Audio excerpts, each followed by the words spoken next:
Class 12 accountancy numerical problem solutions प्रस्तुत किए जा रहे हैं edxit.com द्वारा। इस वीडियो में हम प्रदान करने वाले हैं accounting for partnership basic concepts, distribution of profits solutions, problem 18 solution. हमारा प्रॉब्लम स्टेटमेंट है, Rishi is a partner in a firm. He withdrew the following amounts during the year ended March 31st, 2000 XB। ऋषि एक firm में भागीदार है। उन्होंने 31 मार्च 2000 XB को समाप्त वर्ष के दौरान निम्नलिखित ड्राइंग्स निकाला है। May 1st 2000 X से 12,000 रुपीस, जुलाई 31st 2000 X से 6,000 रुपीस, सितंबर 30th 2000 X से 9,000 रुपीस, नवंबर 30th 2000 X से 12,000 रुपीस, जनवरी 1st 2000 XB 8,000 रुपीस, मार्च 31st 2000 XB 7,000 rupees. Interest on drawings is charged at 9% per annum. Drawings पर इंटरेस्ट को 9% प्रतिवर्ष के दर से चार्ज करना है। Calculate interest on drawings. Drawings पर इंटरेस्ट को कैलकुलेट कीजिए। तो इस प्रॉब्लम में हमें ड्राइंग्स पर इंटरेस्ट को कैलकुलेट करना है। हमें यह भी दिया है कि अकाउंटिंग पीरियड मार्च 31st 2000 XB को समाप्त हुआ है। इस साल के दौरान पार्टनर ऋषि ने अलग अलग दिनों में अलग अलग रकम विड्रॉ किया है। देखिए, यहाँ जिस तारीख को रकम निकाली जाती है वो हमेशा महीने की पहली तारीख नहीं होती, साथ ही ये महीने के आखिरी दिन भी नहीं होती, साथ ही विड्रॉयल्स एक समान नहीं है। मेरा मतलब है कि कभी कभी विड्रॉयल्स के बीच 3 महीनों का अंतर होता है और कभी कभी विड्रॉयल्स के बीच 2 महीनों का अंतर होता है और कभी कभी विड्रॉयल्स के बीच सिर्फ 1 महीने का अंतर होता है। तो ऐसे मामलों में हमें प्रोडक्ट मेथड फॉलो करना है। याद रखें कि यहाँ पर विड्रॉयल्स का डेट अलग अलग दिन है, लेकिन ड्राइंग्स पर बेस का कैलकुलेशन अकाउंटिंग पीरियड के अंतिम दिन किया जाता है। तो चलिए प्रोडक्ट टेबल का फॉर्मेट बनाते हैं। अब इसके कॉलम्स होंगे from date, to date, drawings amount rupees में, अकाउंटिंग पीरियड के अंत तक बीता हुआ समय यानी कि ड्यूरेशन मंथ्स में। एक कॉलम प्रोडक्ट के कैलकुलेशन के लिए, एक लास्ट कॉलम प्रोडक्ट की वैल्यू के लिए अंत में। अब पहली ड्राइंग फर्स्ट में 2000 XA को की गई है और ड्राइंग्स अमाउंट 12,000 रुपये है। इसलिए हमें इन ड्राइंग्स पर फर्स्ट में 2000 XA से अकाउंटिंग पीरियड के अंतिम दिन 31 मार्च 2000 XB तक बेस का कैलकुलेशन करनी है। ड्राइंग्स अमाउंट 12,000 रुपये है। अब फर्स्ट में 2000 XA से अगले वर्ष के 31 मार्च तक टाइम ड्यूरेशन 11 महीने है। इसका प्रोडक्ट है 12,000 रुपीज मल्टीप्लाइड विथ 11। इस प्रोडक्ट का रिजल्टिंग वैल्यू है 1,32,000 रुपीज।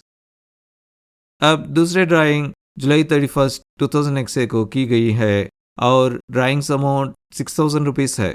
इसलिए हमें इन ड्राइंग्स पर जुलाई 31st 2000 XA से अकाउंटिंग पीरियड के अंतिम दिन 31 मार्च 2000 XB तक बेस का कैलकुलेशन करनी है। ड्राइंग्स अमाउंट 6,000 रुपये है।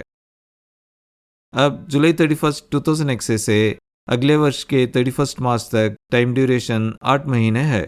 इसका प्रोडक्ट है 6,000 रुपीज मल्टीप्लाइड विथ 8। इस प्रोडक्ट का रिजल्टिंग वैल्यू है 48,000 रुपीज। अब दूसरे ड्राइंग सितंबर 30th 2000 XA को की गई है और ड्राइंग अमाउंट 9,000 रुपीज है। इसलिए हमें इन ड्राइंग्स पर सितंबर 30th 2000 XA से अकाउंटिंग पीरियड के अंतिम दिन 31 मार्च 2000 XB तक बेस का कैलकुलेशन करनी है। ड्राइंग अमाउंट 9,000 रुपये है। अब सितंबर 30th 2000 XA से अगले वर्ष के 31 मार्च तक टाइम ड्यूरेशन 6 महीने है। इसका प्रोडक्ट है 9,000 रुपीज मल्टीप्लाइड विथ 6। इस प्रोडक्ट का रिजल्टिंग वैल्यू है 54,000 रुपीज। अब दूसरे ड्राइंग नवंबर 30th 2000 XA को की गई है और ड्राइंग अमाउंट 12,000 रुपीज है। इसलिए हमें इन ड्राइंग्स पर नवंबर 30 2000 से अकाउंटिंग पीरियड के अंतिम दिन 31 मार्च 2000 XB तक बैस का कैलकुलेशन करनी है। ड्राइंग अमाउंट 12,000 रुपये है। अब नवंबर 30 2000 से अगले वर्ष के 31 मार्च तक टाइम ड्यूरेशन 4 महीने है। इसका प्रोडक्ट है 12,000 रुपीज़ मल्टीप्लाइड विथ 4। इस प्रोडक्ट का रिजल्टिंग वैल्यू है 48,000 रुपीज़। अब दूसरे ड्राइंग जनवरी 1 2000 XB को की गई है और ड्राइंग अमाउंट 8,000 रुपीज़ है। इसलिए हमें इन ड्राइंग्स पर जनवरी 1 2000 XB से अकाउंटिंग पीरियड के अंतिम दिन 31 मार्च 2000 XB तक बैस का कैलकुलेशन करनी है। ड्राइंग अमाउंट 8,000 रुपये है। अब जनवरी 1 2000 XB से उसी वर्ष के 31 मार्च तक टाइम ड्यूरेशन 3 महीने है। इसका प्रोडक्ट है 8,000 रुपीज़ मल्टीप्लाइड विथ 3।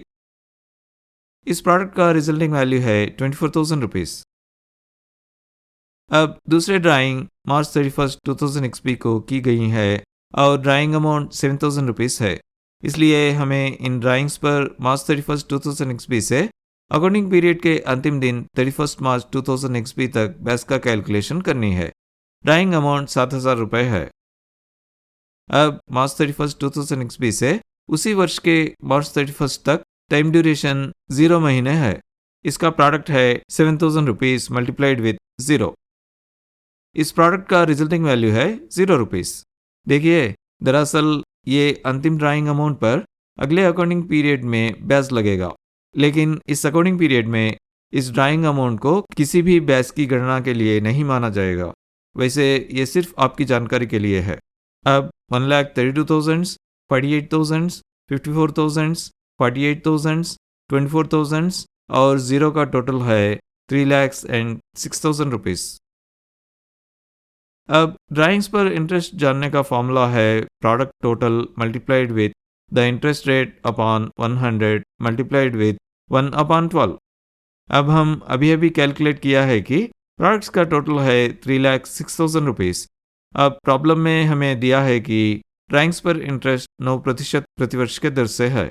सब्स्टिट्यूट करें तो ये होता है 3,06,000 मल्टीप्लाइड विथ 9/100 मल्टीप्लाइड विथ 1/12।